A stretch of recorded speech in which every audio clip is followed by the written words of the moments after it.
On December 14th, 1912, Douglas Mawson wrote that practically all the food had gone down a crevasse. Not some of it, practically all of it. The tent was gone. The dog food was gone. Most of the men's food was gone. Tools, clothing, cooking gear, the mast, the sail, the strongest dogs, and one man had vanished through the same opening in the ice. The question is not only how Belgrave Ninnis fell, the question is why so much of the expedition's survival system was on that one sledge. The morning had not looked like the end. Mawson's later account describes light wind, sun, and a temperature of 21 degrees Fahrenheit. Xavier Mertz's diary gives the same calm outline. Ninnis had slept well. His injured finger was better. He was, Mertz wrote, happy and in good mood.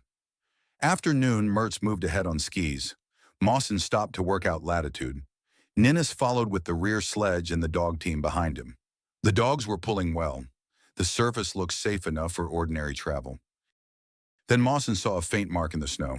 A crevasse is a deep crack in glacier ice, often hidden by a bridge of snow. Mawson called a warning word back to Ninnis. He later wrote that Ninnis heard it and turned his leading dog so the sledge would cross squarely. A moment later, the rear sledge was gone. So was Ninnis. The famous story moves quickly from there toward Mawson's survival. But the more important story begins earlier, with the way the sledges had been packed before the fall. The Far Eastern Party had left Cape Denison on November 10, 1912. Its job was to push east from the expedition's main base in Commonwealth Bay toward Oatsland. This was not a symbolic journey. It was a calculation in distance, weight, weather, dog power, and food. The party had 3 men: Douglas Mawson, the leader, Xavier Mertz, the Swiss skier and mountaineer, and Belgrave Edward Sutton Ninnis, a 25-year-old Royal Fusiliers lieutenant responsible for the Greenland Huskies. They had planned a 2-month journey with 16 dogs. They carried rations, equipment, and the expectation that mobility would keep them ahead of danger. On the Antarctic plateau, that belief always came with a condition. Nothing essential could be replaced once lost. Ninnis should not enter this story only as a name attached to a crevasse. His last diary entry before leaving Cape Denison said he might be gone for 2 months, maybe for good and all, and that he hoped he would pull through. That line is not reckless. It sounds like a man who understood what the ice could do. Mertz matters here as more than the man who later died on the return. His diary is a second witness to the morning. It does not replace Mawson's account, and it does not solve every uncertainty. But it keeps Mawson's later explanation from standing alone. That matters because Mawson was both witness and survivor author. He saw the line of travel. He wrote the account that became the durable version. He is indispensable. He is not neutral. By December 13, the party had reached the outer edge of its journey. The third sledge was damaged. Mawson later wrote that Mertz and Mawson rearranged the loads while Ninnis rested. They discarded the damaged sledge and divided the gear between the 2 remaining sledges. That was the first narrowing of the system. 3 sledges became 2. The rear sledge was left about 50 pounds heavier. Mawson's explanation was practical. Food for men and dogs would be drawn from it, so the load would become lighter as they traveled. On paper, that made sense. But weight was not the only decision. Mawson later gave the deeper reason. The best dogs were placed in the rear team because the first sledge was thought more likely to suffer if a snow bridge failed. For the same reason, most of the food and indispensable articles were put behind. The logic was clean. The front sledge would meet the risk first. The rear sledge would be safer. So the safest sledge received the things the party could least afford to lose. That meant Ninnis's sledge was not merely one part of the caravan. It was the moving center of the survival plan. It carried the strongest dogs.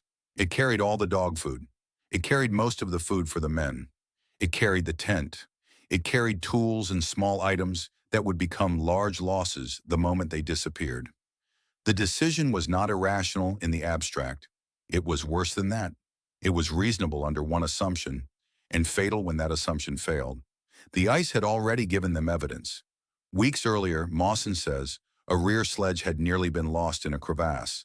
A snow bridge gave way, and the sledge hung in the crack. The party recovered it, but the lesson was plain. A dog sledge could vanish under a surface that looked passable. After that, the men used a special method for dangerous crossings. One man tested, the first team crossed, then the second team was piloted after it. This was not a superstition, it was procedure born from experience. The warning was already inside their own practice. It came from the earlier near loss, from the damaged sledge, from the handling of the rear team, and from the simple fact that snow bridges did not fail according to rank, plan, or confidence. But the packing logic answered the danger in one way. Put the vital load where the loss seemed least likely. That is the part that matters. The record does not support making Ninnis into a working-class whistleblower or inventing a direct complaint from him about crevasse safety. He was an officer. He was a dog man. He was the rear sledge handler. His place in the line was where the system put the load it had decided was safer. The danger did not vanish on December 13th. Mawson's account describes a hard day of crevasses, snow-filled spans, open holes, and hollow sounds under the surface crust. Some hidden cracks were described as up to 100 feet wide. The men were not traveling through clean country. The next morning's good weather did not change that. Bright light could sit over weak snow. A smooth surface could cover depth. A calm day could still carry the structure of the day before. There was also the matter of Ninnis's hand. Mawson wrote that Ninnis had suffered from a painful whitlow, an infection or swelling of the finger. He had lost sleep from the pain. After breakfast on December 13th, he asked Mawson to lance it. That detail is human, but it should not be turned into a cause. By the morning of the fall, Mawson said Ninnis was better. Mertz's diary said the same. The record does not support blaming Ninnis's condition for the accident. The stronger cause was structural. The party had not yet laid the food cache Mawson expected to make near the farthest point. The food was still traveling with them. The reserve was not safely behind them in a depot. It was moving across the snow on the rear sledge beside Ninnis. At noon on December 14th, the ordinary work of surveying placed the three men in a vulnerable line. Mawson halted to calculate latitude. Mertz was ahead. Ninnis and the rear sledge were behind. Mawson did not think the surface there was especially dangerous. The same man who had written that he might be gone for good was now walking beside the sledge everyone had made into the safest place for the essentials. Then came the faint mark, then the warning word. Mawson later wrote that Ninnis heard him and swung the dogs so the sledge would cross squarely. That may be exactly what happened. The likely mechanism is also the one Mawson gave. Skis and a sledge spread weight. A man walking beside a sledge can concentrate weight in one place. If Ninnis stepped onto the weaker part of the bridge while the dogs and sledge crossed, the bridge could have failed beneath him. But likely is not the same as complete. No one saw Ninnis fall. The record does not tell us what he saw under his feet. It does not tell us his judgment in the seconds after Mawson turned away. It leaves tracks, a hole, and two surviving accounts. Mertz stopped first. Mawson looked back. His own tracks continued behind him, but the rear team was missing. Where Ninnis and the sledge should have been, the snow had opened. The crevasse was about 11 feet wide. Far below, on a ledge roughly 150 feet down, Mawson and Mertz could make out dogs, wreckage, what looked like part of the tent, and a food container.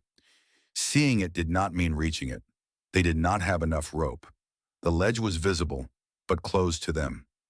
Part of the expedition's survival system was lying in sight, below the lip of the crevasse, and there was no way down.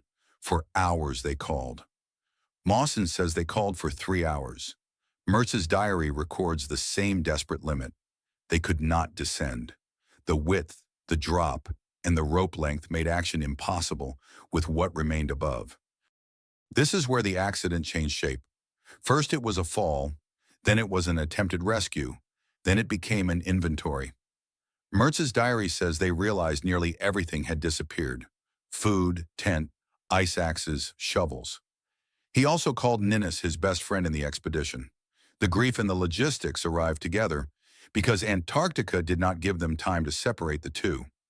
Mawson's diary entry, later quoted by the Australian Antarctic Program, gives the surviving list with cold precision. They had sleeping bags. They had private bags. They had a cooker and kerosene. They had a spare tent cover without poles. They had about a week and a half of food. They had no dog food. They had no main tent. They had lost most of the men's food. They had lost the best dogs. They had lost the sledge that was supposed to be the safer one. That is why the packing decision matters. A crevasse can kill a man in seconds. This crevasse also removes shelter, fuel security, food security, dog power, tools, and the planned margin between life and death. The fall did not only take Ninnis, it broke the system around the survivors. At 9 p.m., Mawson read the burial service. Mertz thanked him. There was no body to bury. There was a hole in the ice, a visible ledge below reach, and 2 men above it with hundreds of kilometers still between them and Cape Denison. Then they had to move. Standing still could not bring back the food. It could not lengthen the rope. It could not raise the tent. It could not feed the dogs. The living had to harness what remained and begin the return under a new arithmetic. Each mile now had to be paid for twice. The dogs had to pull while they were weakening. The men had to eat while the food was already too little. Shelter had to be made from what was left, not from what had been planned. Their survival plan now required the remaining dogs to become food for the men and for other dogs. This was not an adventure turn. It was the calculation left by the missing sledge. A 2005 Medical Journal of Australia reevaluation argues that Mawson and Mertz suffered severe food deprivation rather than the cleaner popular explanation of vitamin A poisoning from dog liver. It also argues that Mertz's decline may have been shaped by the sudden change from his usual vegetarian diet to mostly dog meat, combined with the psychological stress of eating dogs he had helped care for. That argument matters because it keeps the survival legend from becoming too simple. But it should not flatten the human fact. Mertz had cared for the dogs. Ninnis had worked with them. The lost team had names.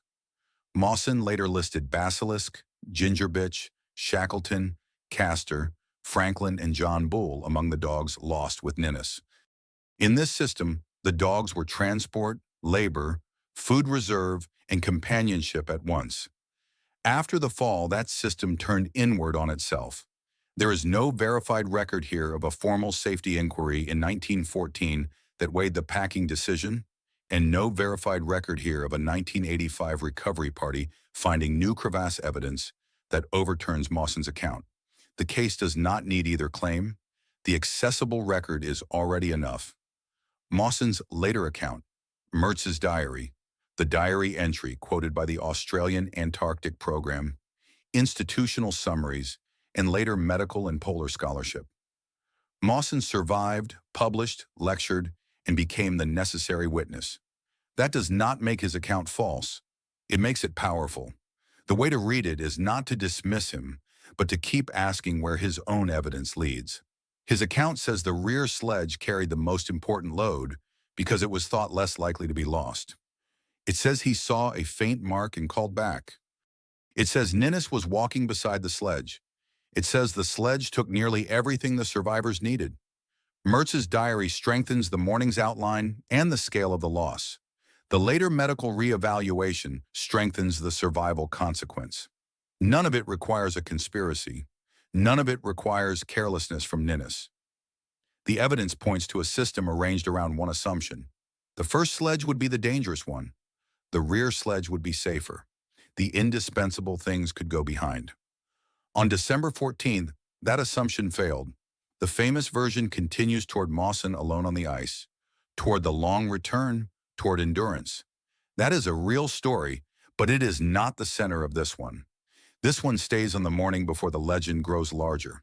Ninnis had slept well. Mertz was ahead on skis. Mawson was doing numbers after noon. The dogs were pulling eagerly. The rear sledge carried the part of the expedition that could not be allowed to disappear. My